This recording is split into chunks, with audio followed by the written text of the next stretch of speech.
Hello and welcome to another episode of Driven by Doing. Today we have Amardeep Singh Gill from Brisbane, Australia. Amardeep, welcome to the show Driven by Doing. Thank you, Venki. Really excited to be here. Awesome. So I just met Amardeep a couple of weeks ago on LinkedIn, and he has got great background. He just started working on his project, buildyournow.com. Would love to learn more about it, and he's helping a lot of folks, especially being a business coach. There is a lot of things that we can learn from Amardeep. I'm super excited. So tell me a little bit background about Amardeep and buildyournow.com. Yeah, so I started Build Your Now really to help people literally build their now, build their present moment on a couple of different aspects, really helping them to achieve more of their potential. I think it's a waste for us to go through life um, just doing a 9 to 5 paying bills. I think there's a lot more to things and a lot more to life than one can explore. And we have so many capabilities as humans. We have the unlimited potential literally to make a massive impact, whether it's in our current job, whether it's in our business, whether it's in our families, whether it's in community. So the aim of Build Your Now is really to help people improve their potential, clarify their mindset, and also achieve wellness by going out and doing all these things and not getting burnt out. So it's giving people the sustainable systems of achieving what they want with clarity and also maintaining their wellness so that they don't go burnt out in the process. Wow, that's just such an amazing thing. And thanks a lot for building that to really Yeah. help people, and especially given the challenges that we are coming across in the last few months. This year, definitely we needed like a lot of people who are supporting with these initiatives, and really Yeah. appreciate your work. And you talk a lot about wellness, right? Yeah. You Yep. talk a lot about wellness, and you might have a lot of clients who are looking for a lot of suggestions. And mental health is such a key topic, and Yep. especially given everything that is going across the world. So, what are some of the key tips that you always tell your clients, especially on those wellness? Yeah, so what I specifically focus on is mental and emotional wellness. I think once you get that, especially the mental side down, then the physical side resolves itself quite easily. But the key things that I'm sort of helping people with is the self-talk going on in their head. We have, thousands, tens of thousands of thoughts that run through our mind every single day. The research shows that the vast majority of them is actually quite negative. And when you're thinking negatively or unresourcefully, that will then make you feel something. And based on your feeling, you then develop a mood. And based on your mood, your overall energy gets impacted. So if you're thinking quite pessimistically or unresourcefully throughout the day, how is that impacting your clients, your colleagues, your staff, your family, your friends? So when I talk about wellness, it's really about how do you make sure that mentally you're being more of a problem solver and being more of a victor rather than a victim and someone at blame or at effect of going, oh, this is what's happening to me, this is how the world is impacting me, poor me, poor me. How do I actually get over that? With the emotional side of things, it's also being quite aware of how are you feeling on a day-to-day basis. Like just take stock and going, I am I actually stressed out every day? Am I frustrated? Am I bitter? Am I envious? Am I blaming people or the governments at what's happening? And how am I feeling on a day-to-day basis? And again, how you're feeling is going to affect the way you're showing up in the various different areas of life. Um, and I guess from what you mentioned before, work-life point of view, um, I think probably the biggest thing right now is that a lot of people are obviously working from home. There's quite a few benefits in terms of the amount of time people are saving on their commutes and all that sort of stuff. And so I've got friends working in really high stress and high pressure jobs, and they're really grateful that the commute time is cut out. But on the flip side, there's less boundaries to how long you're going to be working. So from a wellness point of view, how do you make sure that you're still ensuring that there's boundaries in place so that you're not working up till 9 p.m., 10 p.m., midnight, and burning out in the process? And also, with everyone sort of working from home and people doing Skype meetings and Zoom meetings, probably the most important thing which we can all really afford to benefit from now is social closeness. I hate the word social distancing. I think we, from now more than ever, we need to be socially close whilst being physically distant. So physical distancing, or what is it? Yeah, social distancing, as I think is wrong. Should be physical distance, social closeness, and we as human beings, connection and developing bonds with people is probably the most important thing from a wellness perspective we can be doing right now to maintain our sanity and our overall mental and emotional wellness. Yeah, Wow, that's such a great insight. Social closeness and physical physical distancing. distancing. Yeah, yep, Wow. yep, So we are hearing a lot about social distancing. I think that's a great way to put, and like how important it is to really support each other, and being that yes, social closeness is such an important topic as you just mentioned.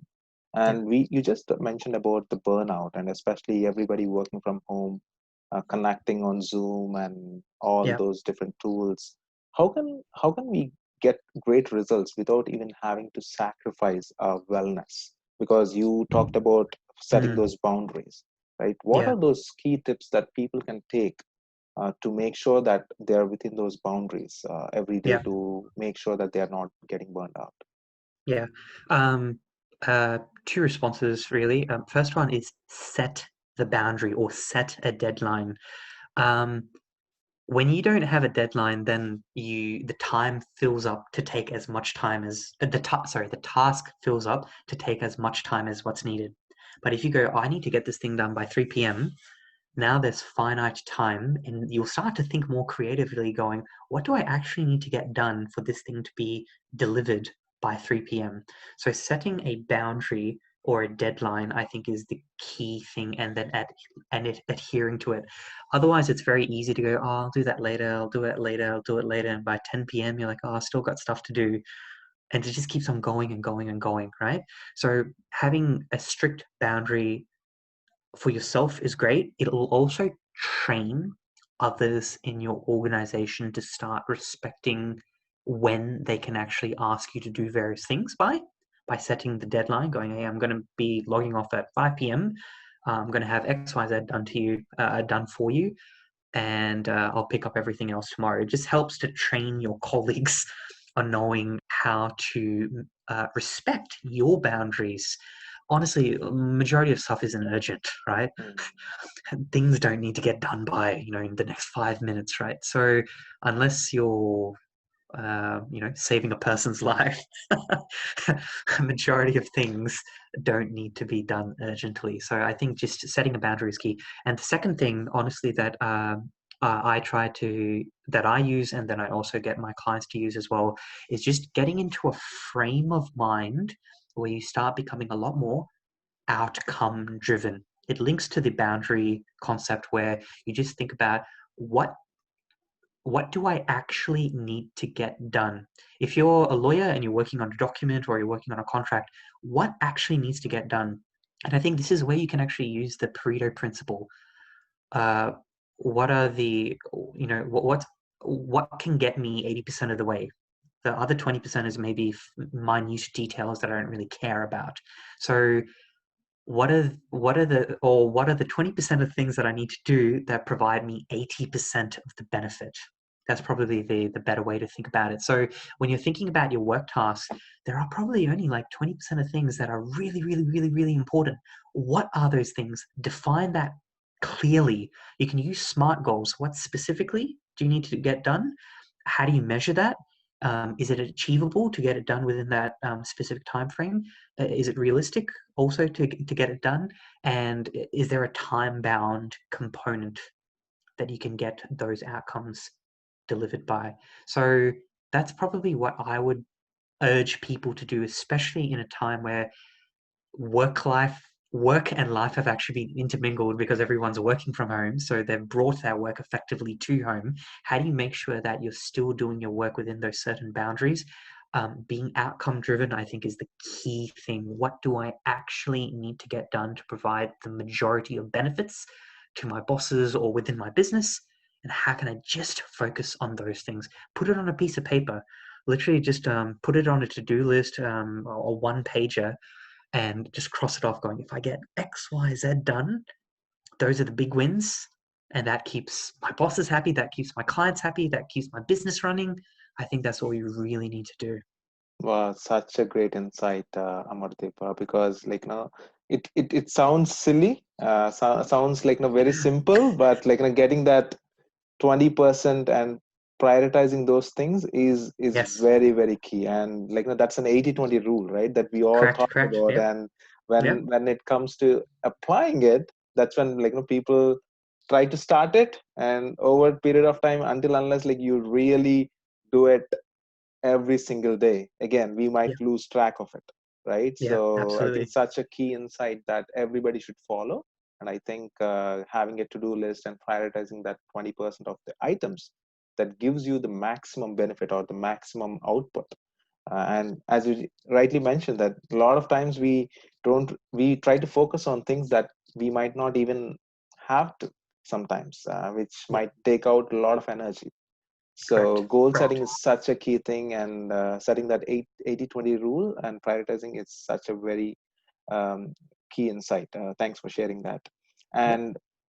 And recently I was talking to lots of students from different backgrounds, and students are going through a lot of challenges, who are coming out of college, who are looking for opportunities. One of the main challenge is, again, lack of clarity, right? So how can anyone improve their clarity? Because that again sounds simple, but again, there has to be a lot of work that needs to be done. Yeah.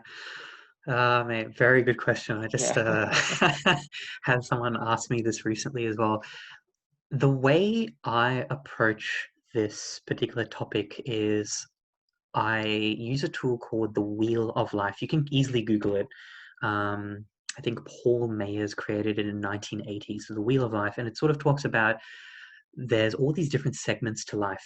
And a lot of people, especially in our modern, fast-paced world, they define life as literally just work and maybe family life. That's it. And it's surprising the amount of people that I work with that are just so narrow in their thinking to go, yep, life is just literally work and my family or my partner. That's it, or maybe fitness. But the Wheel of Life breaks everything down into 8 key segments, and I think you need clarity in each of those 8 segments. So, what's important? What are your values within your career?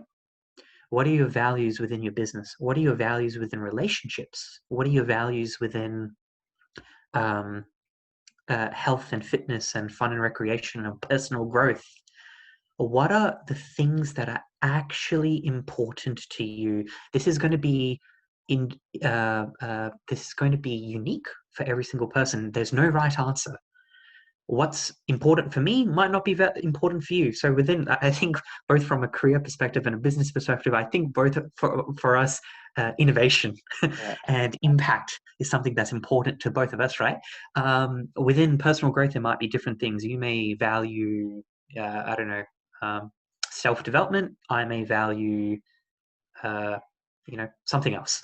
Um, so the key thing I think I would tell people is just take a quick sit down, draw a circle on a piece of paper, divide into 8, put these different areas of life there, and start asking yourself, what is actually important to me? What makes me feel something? The a quick tip is look back to childhood and identify the things that really made you happy or that you were really passionate about.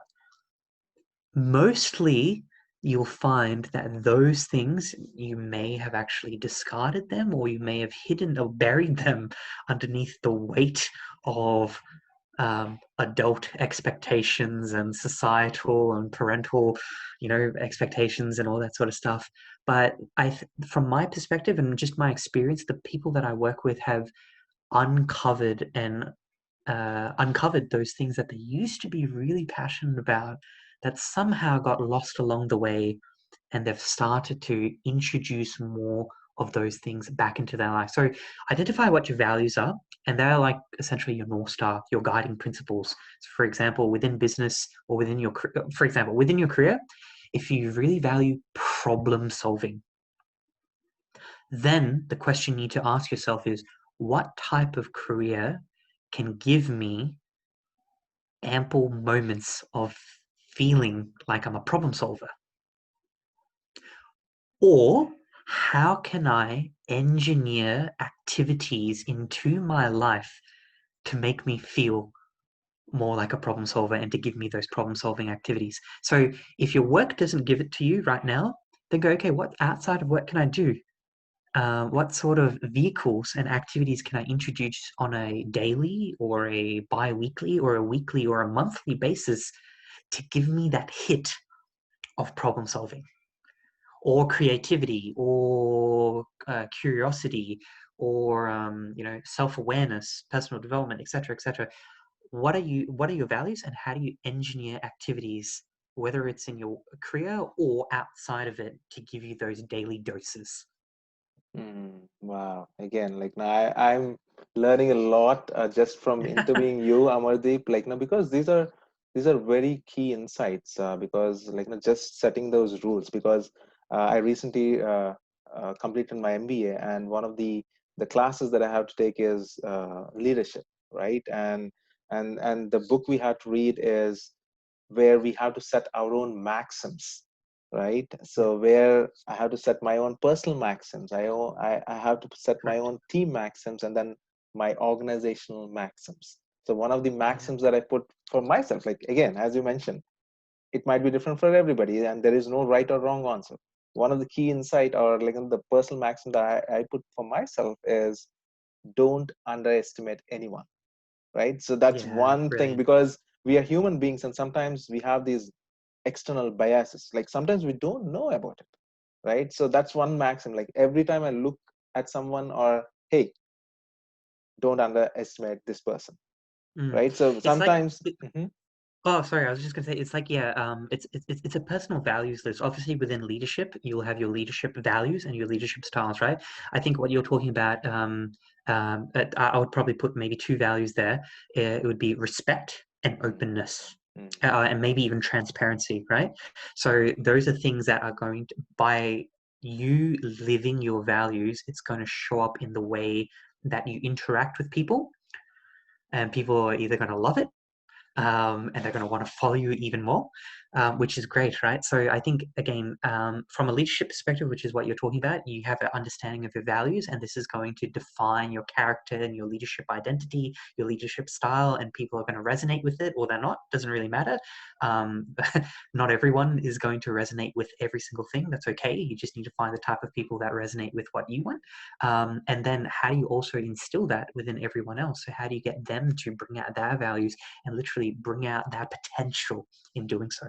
Yeah. wow, that's just amazing. Like again, you talk about resilience building, right? So what are some of those Yeah. tips that we can like develop our resilience, because it's so important with the challenges that we have been facing, and there might be more challenges that are going to come up in the future, right? How can we build resiliency so that we keep ourselves in that mental well-being, and like the positive frame of mind? Yeah. As you were just asking that question, so many techniques were coming to my head, right? And it's impossible for me to answer, to give light to all of them. But I think literally probably the easiest one to implement is self-reflection. Why? We're currently going through obviously a pandemic right now. There's a lot of challenges, right? But you've already faced challenges before. When you went to kindergarten, When you went to primary school, I don't know, I'm not too sure what the schooling method over there is, but over here in Australia, we have grade 7 and then grade 8.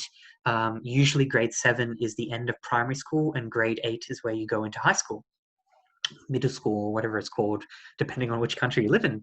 And I remember for me, I was so scared when grade 7 going, oh wow, I'm going from primary school and I'm about to go to high school, different uniforms, different subjects. Like there was lots of fear and anxiety because it was the unknown. That is no different to what we're going through right now, right? So all you need to do to build your personal resiliency is to go, wait a minute, I already went from, for example, primary school to high school where I may have felt, quite scared, which is no different to how many people are feeling right now. And I overcame it. And then from high school to university, again, lots of people go, oh, wow, what are we going to be doing now? It's a different world. We're developing into adults. This thing is going to lead to either getting a job or starting my own business. There's so much of anxiety and stress and just unknown feelings and chaos and ambiguity, right? But you overcame it. And then maybe when you had your first boyfriend, girlfriend, or whatever it is, there's all, the pressure and anxiety and going, oh, what's going to happen now? And you overcame it. So I think the easiest thing to do is to literally look back on life and notice all those challenges and hardships you faced.